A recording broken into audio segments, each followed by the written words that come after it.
MD Prepper here, giving you guys a review of the Sterno 100-hour emergency kit. With winter rapidly approaching, or already here for a lot of us, realized I hadn't done a video review on this before. Bought many of these in past years and thought they were worth talking about. Cheap, easy, efficient way to get yourself 100 hours of emergency lighting and some heat. Generally available at most Walmart stores and other big box stores for about $5 a piece. This is what they look like in the packaging. There you go. You pull all the wrapping off, of course, before you use it. It does say that on the packaging if you bother to read it. And of course, this is what it looks like in reality. This has been lit up for 5-10 minutes, something like that.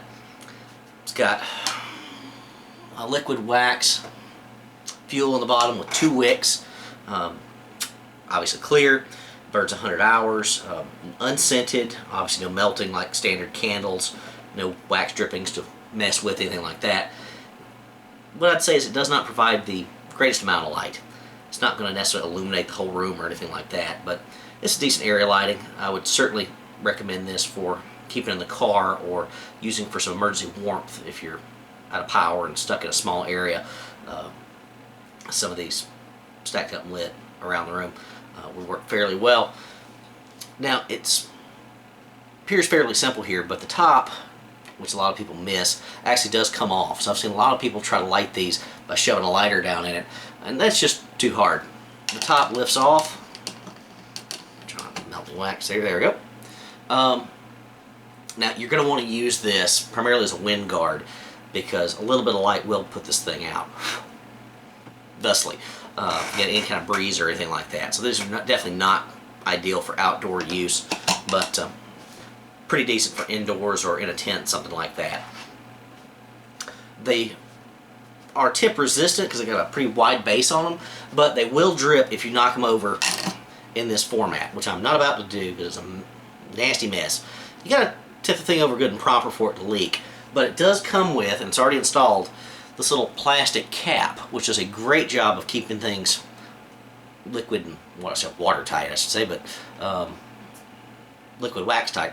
So you definitely don't lose this. When you take this off, keep it. Don't throw it away. You're going to need it, especially if you're hiking around with this thing or keeping it in your car where it's going to get jostled around.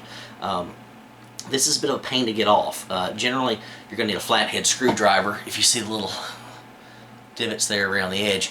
But fits on fairly easy. It's not quite nearly as easy to get off, which means you're not going to accidentally spill anything unintentionally.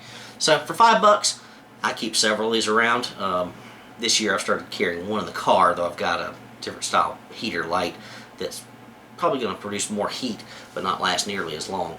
For a 72-hour emergency kit, one of these is a must. 2's probably better because 1 is none and 2 is 1. But having a 100-hour candle that you can line up in a 72-hour emergency and just let it burn. You know, just let it continue to burn. You don't have to worry about it. It's not going to go out. It's an alternative to your 50-hour survival candles and such, like the one I've got right here. Love these. These are great, but sometimes the glass can fracture and break on you. You don't want to leave these unattended. Not that I would leave this unattended either, but I just like the idea of a very slow-burning 100 hours worth of candlelight. Light's not the best, not as easy to read by. You know, you can look at a map or something like that if you're hiking, camping, but you're not going to read a novel by the light of this thing, at least not by one of them. Still, worth having around for $5, especially since they're on the shelf at Walmart. Pick one up. Good to have around. I like it. Hope you found this useful. MD Prepper out.